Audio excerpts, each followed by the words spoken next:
We used to always think that models back in the day, probably when you and I were growing up, that was the issue. Oh, you're trying to set like the tone for our girls to be too thin or to care about their looks so much. And I feel bad for generations now coming up and they're going to see something that's damn near perfect and it's not even real.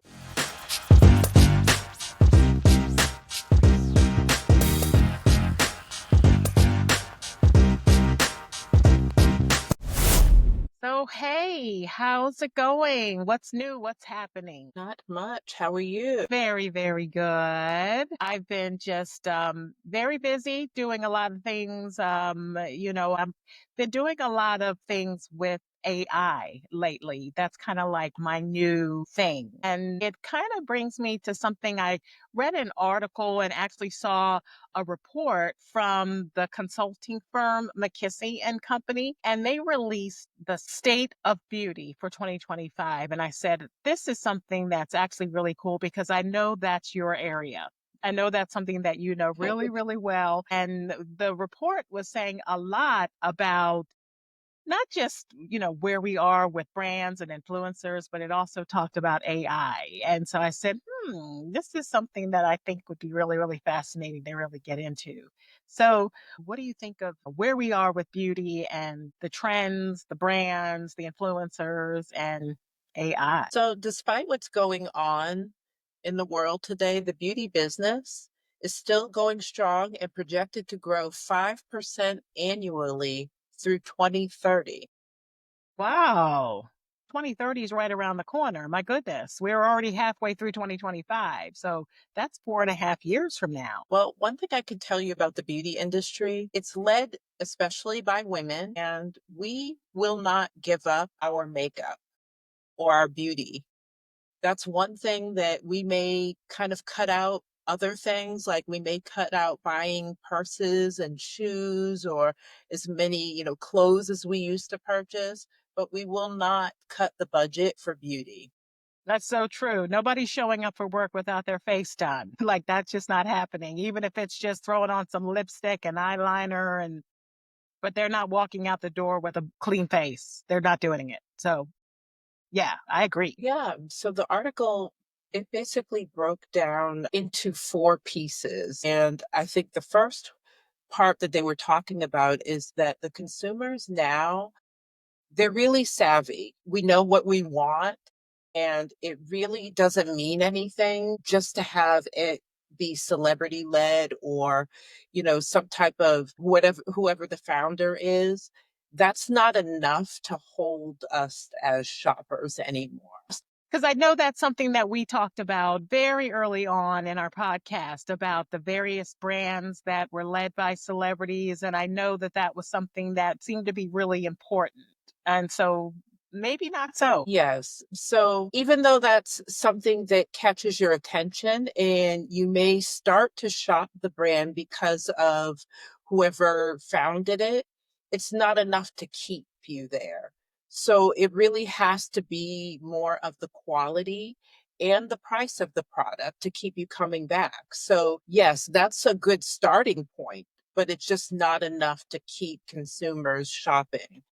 We want more. I mean, everyone is savvy now with their money, and you can't just come out with something because that whole market is really oversaturated at this point.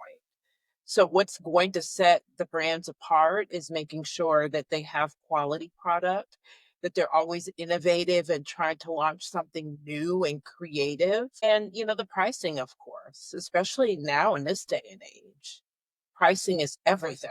So if I like Rihanna, let's say I'm a Rihanna fan and I really like her and I know she has her brand that's really, really popular.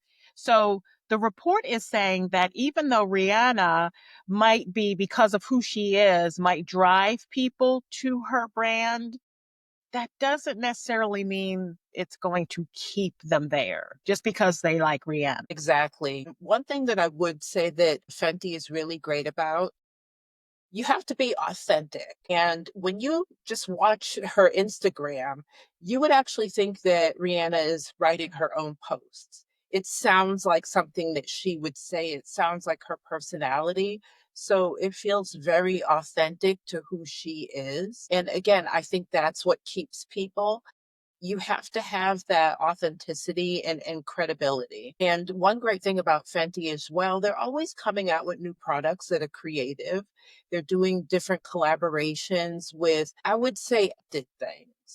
I'm not a big anime person. I don't know a lot of what some of the younger people do, but she had a collaboration with Arcan. I think it's pronounced Arcan or Archon, but it's anime, and a lot of the kids love it. I didn't know what it was. I was looking at the colors and the product, and I'm like, "Wow, these are great." So I purchased, but, for some of them, they were, like, ready to go fight to get to get the product. I'm like, "It's not that serious, it's really beautiful," but again, it's she does things that are very innovative, which to me sets Fenty apart from a lot of brands. So again, it feels like her. It feels like she's speaking to you with her Instagram posts and everything that she does. So I think that's what really sets Fenty apart. The article was actually talking about rare beauty, which we talked about as well on one of our shows with Selena Gomez.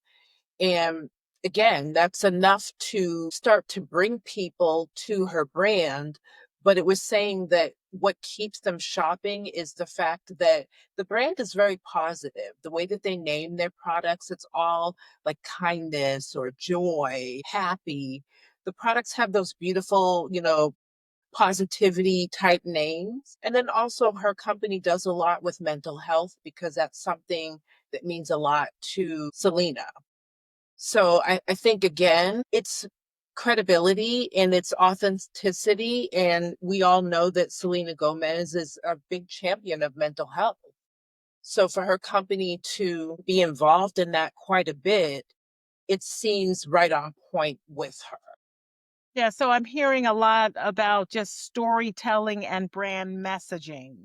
That just seems to be key. So, as you're describing her story, her interest, her passion for the whole kind of mental health and, other types of health, that's the story. And that story keeps getting shared and it carries through to her brand and its brand messaging. So she's probably one of the ones who's able to retain a lot of her followers who follow her into her product and they continue to use the product because of that storytelling and brand messaging. And again, we're in that unpopular time where people don't want to talk about it or don't want to admit it, but the inclusivity is everything. Her brand, Rare Beauty, Fenty, Halsey's brand, About Face, these brands are coming out the gate matching everyone. They're all inclusive, diversity. It doesn't matter whether you're she, he, they, anything, and it doesn't matter your shade. They're all inclusive. And that's what means a lot to people too. They want something that feels like that artist or that founder.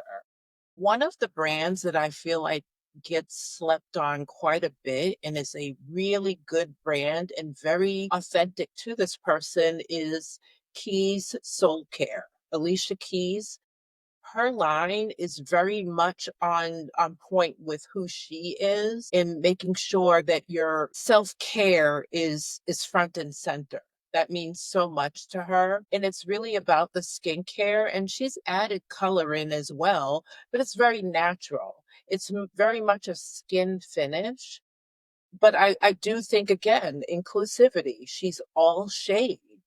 And I think that she's one of those brands that is an awesome brand that's kind of slept on.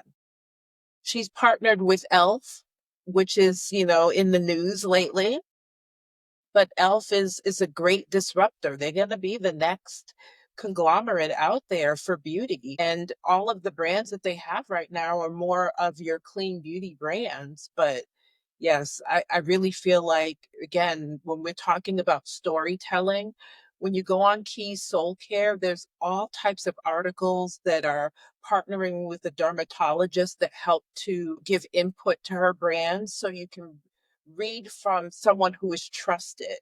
Because as we know from that article, it's really talking about the influencers. People are not quite listening to them for beauty advice the way that they once were. That's starting to drop. Those numbers are slowly dropping. And more of your true makeup artists who are out there, working artists or dermatologists, estheticians, those people are building trust, with the consumers a lot more. So I would say that she's really smart in partnering with a dermatologist and being able to go on her website and ask those questions or read questions that others have asked. And again, it's just one of those brands that feels very authentic to who she is and the message that she's been giving. So you talked about Alicia Keys partnering with Elf and Elf being in the news. So what's going on? What's happening with Elf? Yes. So Hailey Bieber, the model, she had her own, started off as a skincare line called Rose. And then she branched off into lip balm that was colored and blushes, like little stick blushes. So Elf decided to purchase her brand, and it was a $1 billion purchase. So, again, they're starting to, we're seeing them become this conglomerate, which is beautiful because for the longest time we all know L'Oreal and we all know Estee Lauder, and those were the big number, one and two. But now you have Elf that's coming up, and they're not. What I love about them, they're that quiet storm. You didn't see it coming until just boom, the tsunami just hits, and you didn't know that it was going to happen until maybe the day before. So I love it for them because I mean, I love Elf. Great products, great price point. Elf gets it right because when we were reading the article, one of the things that it talked about was having, with the storytelling, you really have to have a great creative director and a great creative team. I feel like Elf has that. When you look at all of their ads and the things that they do, they're always using their name. So, I hope I don't offend anybody, but they're always saying something like Elfin. So we kind of know what they're getting at, right? I hope you do. So they put that in their marketing quite a bit. Like, you're gonna Elfin love Right. this. And yeah, we get it, but it's kind of cute that they're always doing that and that it's their marketing. But it catches your attention where you're like, "What? Wait, did I read that right?" But it's cute and it's catchy and they do it quite a bit. Yeah, and even with the catchy and the cute, what I like about Elf is the pricing. So you've got, like you mentioned, a quality product that's also priced right. Because it's one thing to follow these celebrities because you like the celebrity and they're being inclusive and all those things. But we are where we are in the economy right now. And at the end of the day, people are focusing on their pocket and pocketbook right now.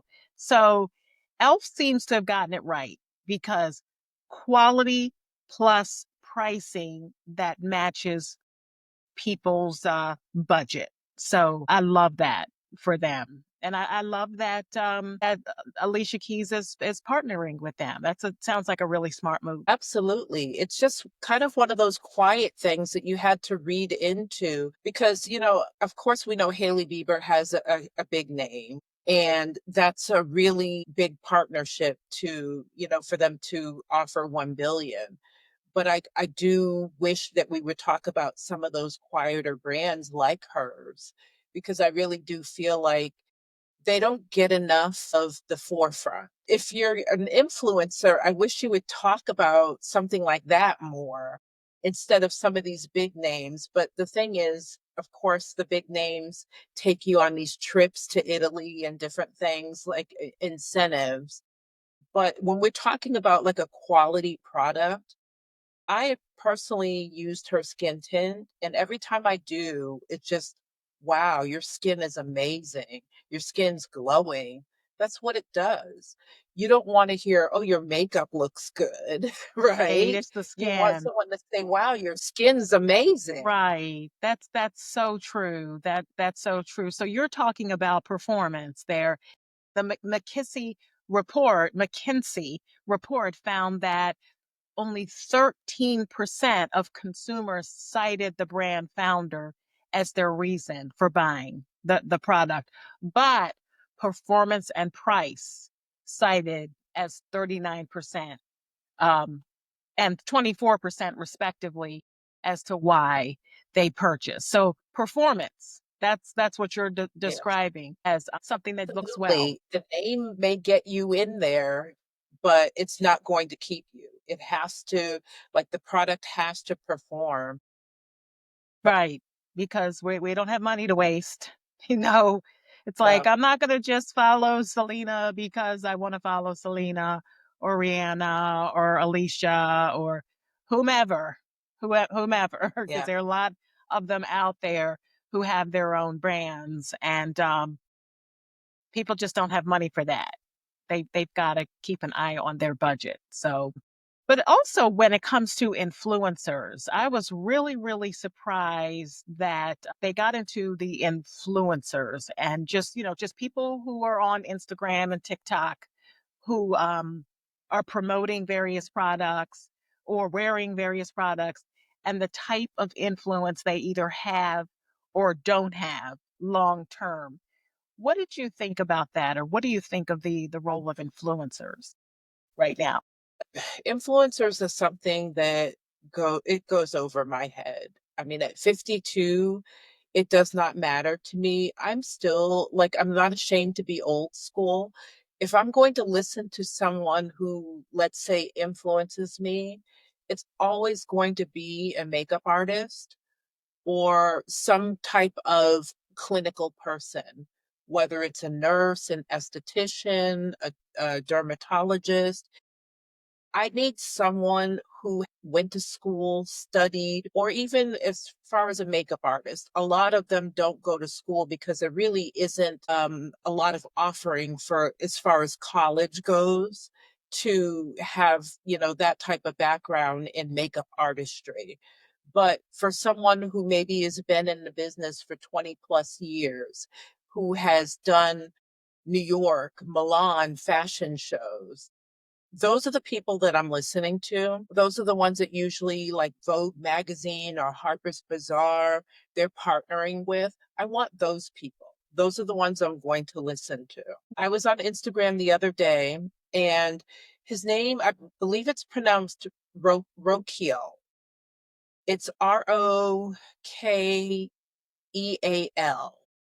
And not only does he have his own partial makeup line, it's lips and lashes on his website, but he is a huge artist and he's actually now Beyonce's artist as she's traveling doing her shows. So he's really out there working with the biggest names. And he was reviewing Kylie Jenner, she has her cosmetics line called Kylie Cosmetics. She has a skin tint. And he was talking about it and actually showing it on his hand. And then he put it on his model on one half of the face. And he was showing, he said, see, this is why I like it. Look at the skin. Look at how it's glowing. And he had her like moving in different directions. And I thought to myself, okay, wow, I'm actually going to check that out next time I'm shopping in Ulta because I actually want to see what makes it so good. But again, he's someone he's paid his dues. He knows what he's doing. And you're not going to do the face of Beyonce and Kim Kardashian and all of these bigger names without paying your dues. So, someone like that, that's my influence. I would trust what he's saying because he's doing it full time, not just Sally Sue who's sitting at home and went and bought a bunch of stuff and wants to talk about it. No, I want the artist.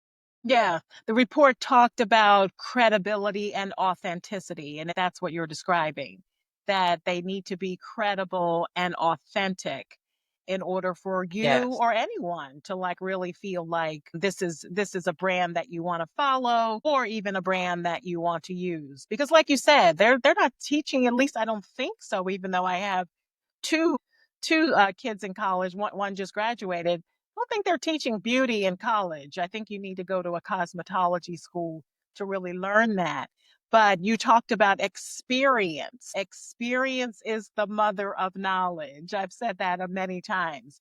And with that experience, that's how you develop the credibility and the authenticity. So you can really believe and follow the person that you just described. And usually those people who have that experience, they're continuing their education because you can take master classes and you can go to beauty shows and learn more. There's so much that you can do to, really just, I guess, hone in on your craft and make sure that you're always up on the latest trends and techniques and what's out there.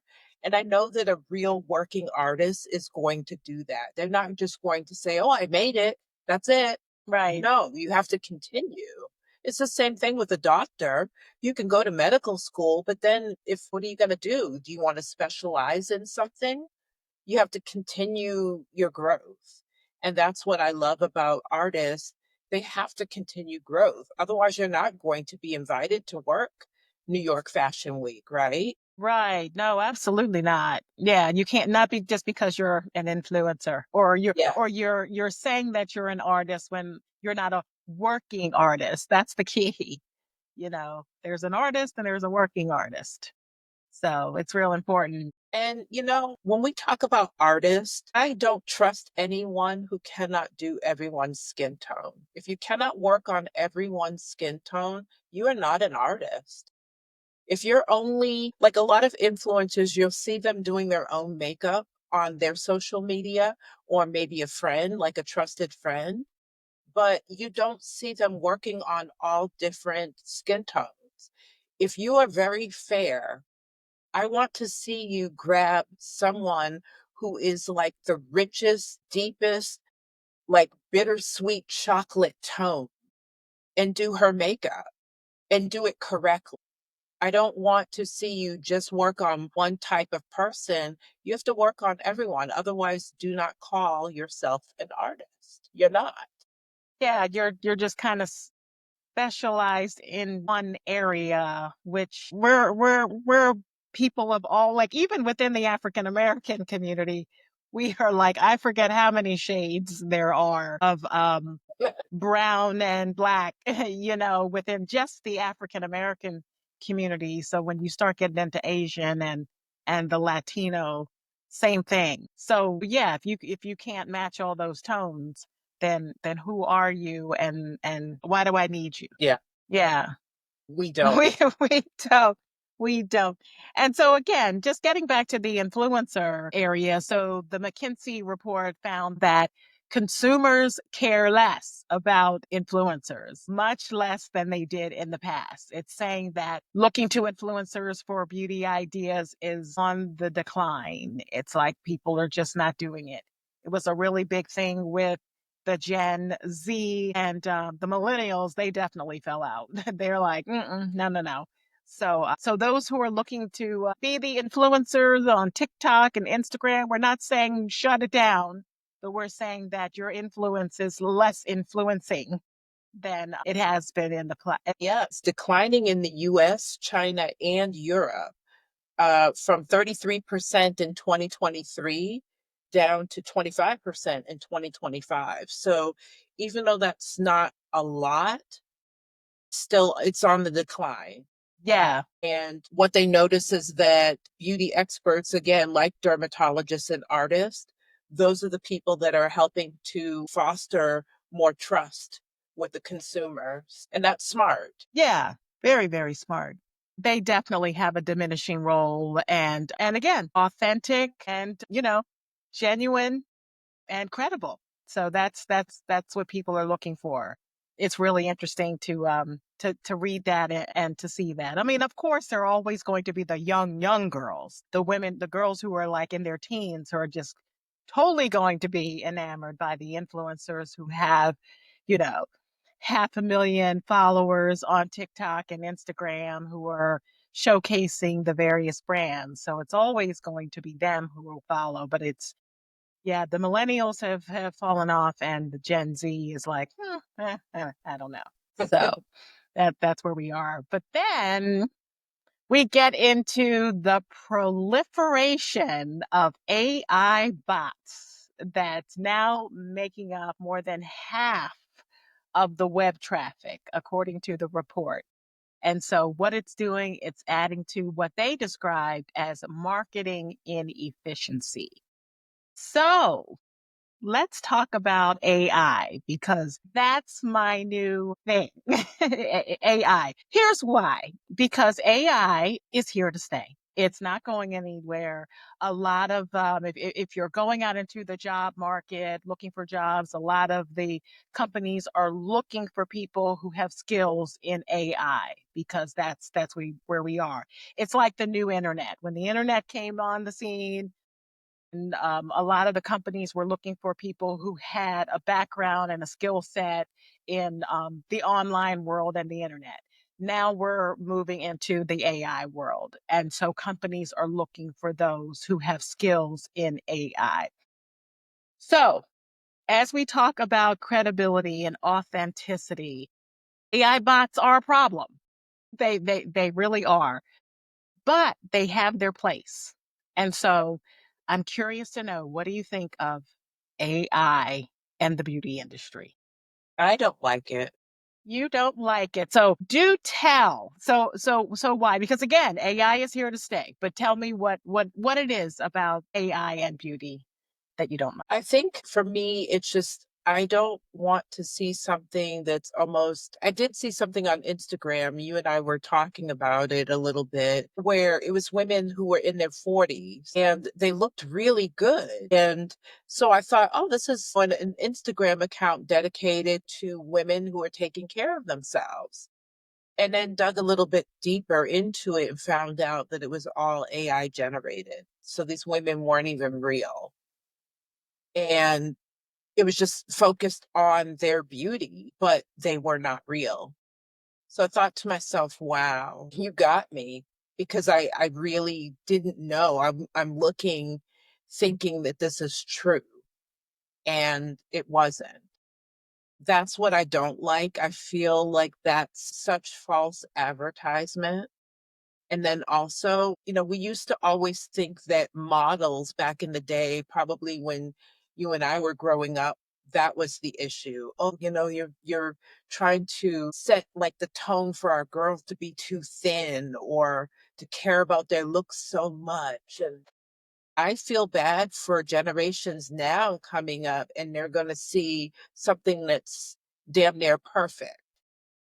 That's what they're looking at. Wow, I have to be like that, and it's not even real. Yeah, it's not real. And so we have to be responsible when it comes to AI because you have to be honest, I guess is the best way to put it, about whether the image that you're looking at is AI generated. Is it an AI twin? Is it all AI? But here's why people are moving into that area. And let's talk about the brands and those who've been doing, like you say, the shooting of the models over the years. So you know how a photo shoot goes because you've been in the industry. So you've got to get the models. You got to hire the makeup artist. You got to hire the hair stylist. You've got to hire the photographer. You've got to get the set. You've got to find a place to do the shoot. You've got all kinds of people producing, running around. This costs tens of thousands of dollars in some cases. So, what if you could have a celebrity, any celebrity, pick one, it doesn't matter. And you can take their image that they've agreed to, that you've taken their image and you've added it to an AI generated image and you're getting the exact same result as if you had hired the makeup artist, the hairstylist, got paid, thousands for the set and the photographer and all that stuff. Why wouldn't people cut costs and go that route if you're getting, in some cases, the same thing? I just don't like it. I understand the whole cost issue, but then shoot at a different location. Don't take your model to like, let's think of something like Sports Illustrated, the swimsuit issue. We know that they always go to, let's say, Turks and Caicos or somewhere exotic. Then don't go to Virginia Beach. Right, You or know, Europe. go to the Cape. Go to Cape Cod in Massachusetts. I mean, there's plenty of places that you can go to where you don't have to take them out of the country into the turquoise water. Maybe you take them to a local beach. And I would rather see the photographer doctor up the watercolor a little bit and make it a little bluer, and you can save your money that way, but not to mess with the actual model or the celebrity. No. Even if they agree Even to if it? they agree to it. No, I don't like it. Okay. No, I get it. And according to the report, about 58% of consumers agree with you. They say they don't trust beauty content created and generated by AI. They just don't trust it. There is, AI can unlock the creativity behind the scenes, but what does this do for the brand's authentic voice?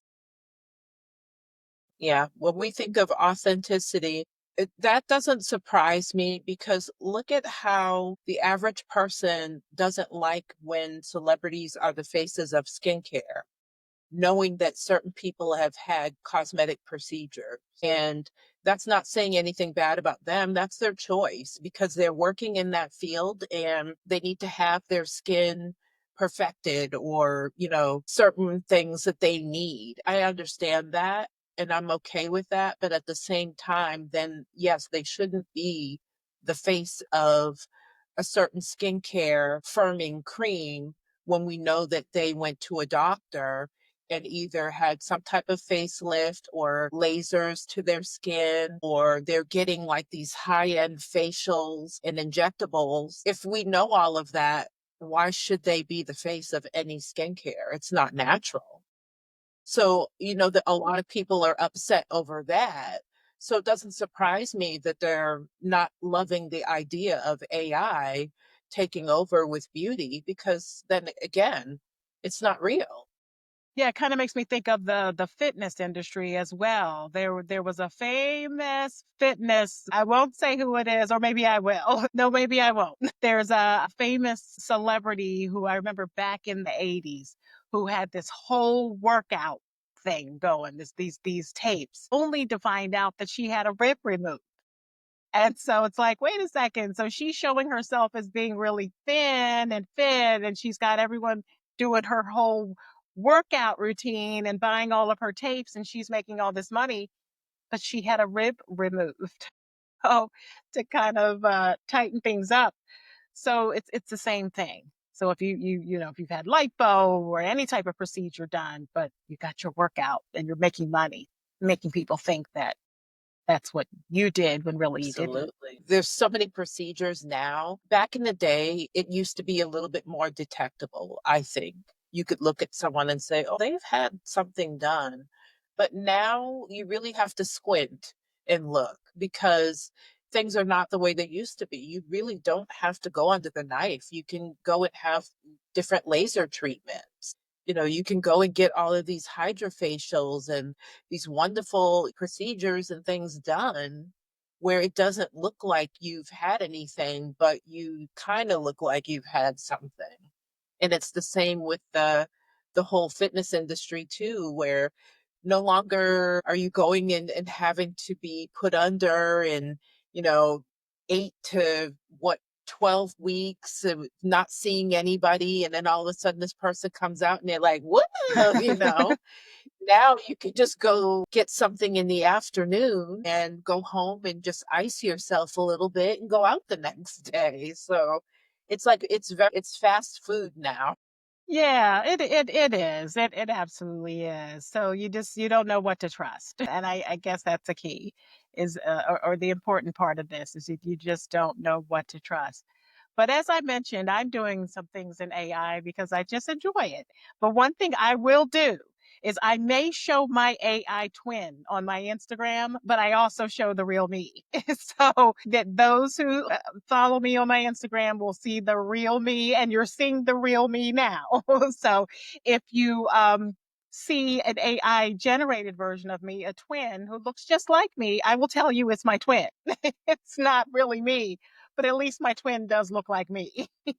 And I'll tell you that it is my twin. It's but AI is here to stay, and I do see the challenge with it in the beauty industry, especially if you're just making the person look like perfect. And there is no perfect. There's no such thing as perfect. I haven't seen it, in the real world. So it's going to be interesting to see how this goes. Yeah, we thought that filters were really bad, but now you're thinking AI, and I just feel like you can't get any more perfect than that. Yeah, exactly.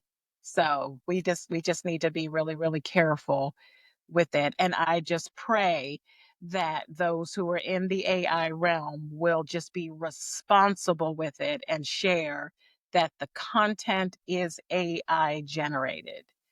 One thing that Instagram does, Instagram requires you to put that it is AI generated. You have to state that it is AI generated on their platform. So hopefully more companies will be moving toward that. So, but yeah, no, I completely understand how you feel about AI. When we were talking about storytelling and the importance of it and how it can really resonate with your customer and keep them coming back, I think that another beauty brand who did a really great job of that is Serena Williams, her Win Beauty, because here's you have this world class athlete who is super girly and wanted to wear makeup all while she was playing tennis, but didn't want her face to be running on her as well, you know?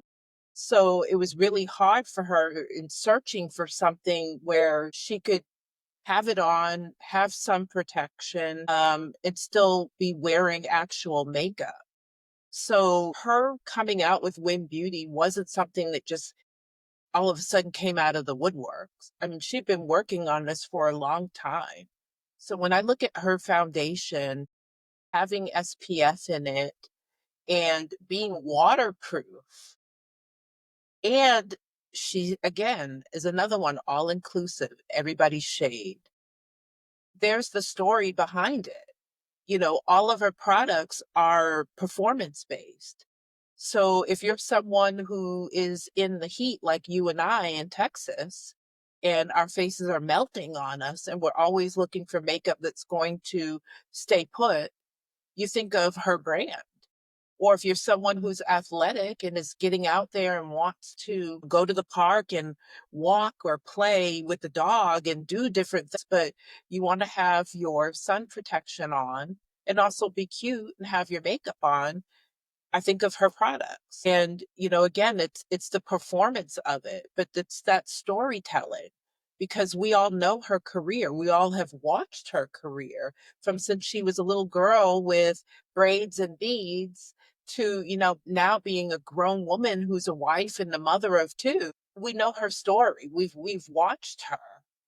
And you tend to listen to someone like that who's telling you, "Hey, you guys know I'm girly. You know that I love all of this, but this is what I wanted and wished that I had. And now I made it. So now you can enjoy it too in your active life." And I love it. I mean, that's a good story and it's a really good product.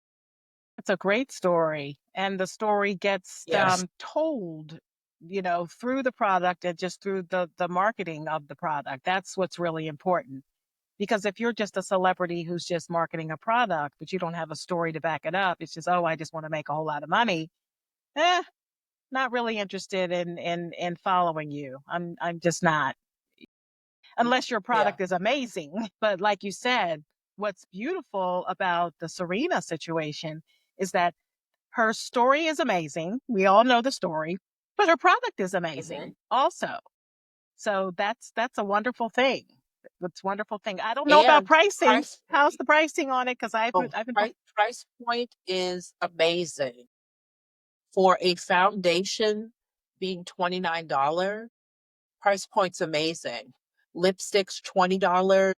And again, waterproof, performance, products, and very pigmented. That's I love that. I feel like I'm sorry, I'm just a little biased. When Black women make products and they make it for everyone, it's going to be good. Because if it works for our skin, it works for everyone's skin. Everyone benefits. Because the deeper our melanin is, we carry color really well. So when you have someone who's creating these pigmented products and then putting SPF in it, and making sure that we're not gray and purple and pink and ashy looking, but actually look like ourselves. If it works on us, it's good for everyone. That's what companies have to start learning. If you create for the deepest, richest tone, it's going to be for everyone. on the opposite end. I wish I could have found this article about the opposite, the Caucasian woman who is very fair skinned, like very, very, very fair skinned. There's some struggles there too with getting cosmetics that match skin that's almost like white. We know that white Caucasian skin is not really white. It's not white. It's not snow white. But those who are very, very, very fair complected have faced some challenges along the lines of those who are Well, very deep skinned. that's where Fenty comes in. So Rihanna started her line, it goes from extremely fair all the way to extremely deep. What I love is she thought about people who even have albinism. So that was something that meant a lot to her. And when, again, you can match everyone no matter what, it's perfect. Why not, basically patronize that company that cared enough to make sure that everyone was covered. I love it. Yeah, that's super important. Super duper important. Yeah. I love hearing those stories. Yeah. Stories, more stories, and more stories. Stories, and for me personally, I don't know about you, Sanji, you can tell me. For me, it's stories and it's education. That's what kind of like, if you're gonna put your hook out, that's what's reeling me in, is the story and the education. And then once I try it, of course, it has to be a really great product. It has to perform, but that's what catches me. It's not so much of a glossy ad or different marketing because I feel like everyone has different things that they do. But if I can hear a story and get some type of education from you and know that you're really invested in this and working with the best of the best, then I'm in for it. I'll try. Sounds so the message here overall with what we're talking about is that you need to build a brand that is authentic, genuine, credible. We hear your story. Your story is real. And anything that's like fake, not interested at all in the beauty industry specifically for multiple reasons. But again, the story seems to be what matters. And yeah, and like you said, asking me the question, yeah, I'm really big on a person's story. You tell me a great story, and I'm like, I'm all in, even if I have to pay a little bit more. If I got to pay a little bit more just to support a company or a brand that has that great story, count me in. Absolutely. Yeah. And then I think one of my biggest takeaways from this is far as everything that the article said was really great to me. But one thing that really stood out is that real user reviews remain the most trusted source of discovery for consumers. So it's reading what someone actually went through with the product or why they purchased it, what it did for them. The consumers really want to hear real people, not the, bots and different things, saying, oh, this product's great. Why? Go into it a little bit more. So again, those kind of stories, those are the best. Amazon has been so successful. So it's not just that you can get anything on Amazon. If you need something, go on Amazon, they've got it. It's not just that, but it's the model that they have set up with the reviews. And not just reviews, but they put that you're a verified buyer. So you can trust a verified buyer who is saying, yeah, this product is amazing or this product was terrible. So yeah, it's the reviews are super duper important, especially those that are authentic, real, verified. And I'll tell you another site too, Sephora. They're really great because they are very honest in the fact that if you receive this as an incentivized, product, like they let you know if you've received it that way. So I like that. It's not, this is great and this smells so wonderful and this did this and da da da da da and they're going on, but they never even paid for it. They were given that product. You'll see a lot of that on YouTube when YouTubers who do a lot of reviews, they'll say, "Oh yeah, the company reached out to me and sent me this product and asked me to do a review." And I'm not just saying that it's great and wonderful because they sent it to me. So I appreciate that that disclaimer that they didn't buy it. It was sent to them by the company. So it's yeah, it's good to hear Sephora is Yeah. actually on that bandwagon as well. Yeah, they even make their employees have to say that they're an actual employee. So that's good too, because, sometimes you may love everything or you may get gratis from a company. But I think it's great that they're actually saying that it's incentivized or that they are an employee. Yeah, that's awesome. Love that. See, that's something that I can trust, and I think that all of everyone can trust. So what's our takeaway? So what overall what are we saying here about the state of beauty in 2025?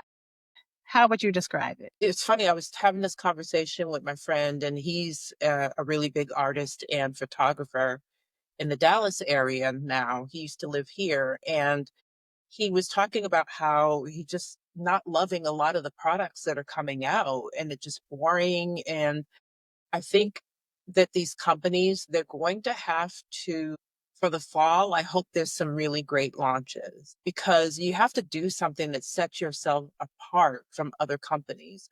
A lot of people, they jump on this bandwagon of the same thing and they're just all releasing blush, let's just say, because blush is having a moment right now. And everyone's releasing a cream blush. And we really need you to not be a follower. Do something that leads the pack. Give us something that's innovative and new because right now everything is the same.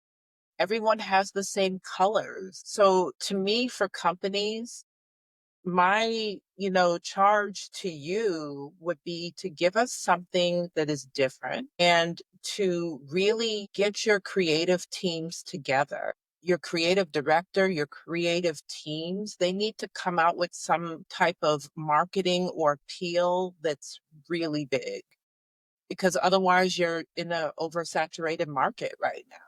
So something's got to bring you out, something has to stand out. That's my takeaways is just give us something new, something different, and please be creative. Come out with something, some type of marketing that's just gonna like reel us in and make us just go that emoji that has the little head explosion. That's what I want from beauty right now. That's where the storytelling comes in, because red is red and pink is pink. Like how many lipsticks can you come out with that are fire engine red? It's red, but the story may be different. And so that's where the marketing departments really, like you said, need to be creative and step outside the box to separate yourself and distinguish yourself from every other brand that's out there.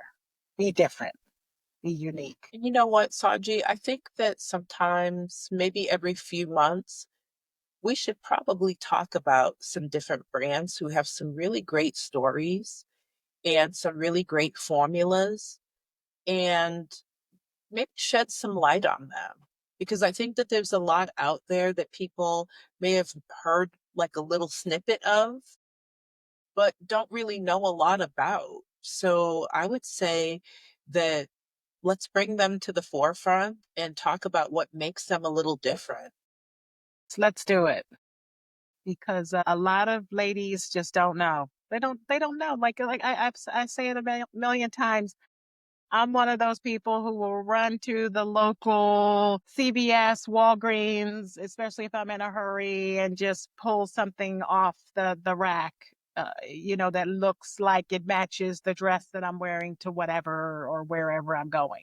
And that's not necessarily the way to go, because there are some brands out there that have a story, a unique story. And yeah, we, like you said, we need to shine some light on them so that people can know, because I'm the first to admit there's a lot I don't know. You know a lot when it comes to the industry, but there's a lot I don't know. So yeah, let's shine a light on some of them so that people will know. We hope you found our conversation as insightful and thought provoking as we did. If you enjoyed the show, please don't forget to subscribe and leave a comment. If you're listening to us on one of the podcast platforms, you can even text the show. There's a link in the description to text the show. Your feedback means the world to us. Please make sure that you follow us on all types of social media. We have, of course, our website, girlyladies.com. You can also check out on our website the contributor area to see our guest speakers' information there. And then we have our social media on Instagram. We are at Girly Ladies. I have a personal Instagram at the KJB Effect. And you can find me on Instagram at the Sanji Cosby. You can also find me at Sanji Cosby on TikTok and on Facebook. So until next time, keep exploring, keep questioning, and most of all, keep growing. Thank you, everyone.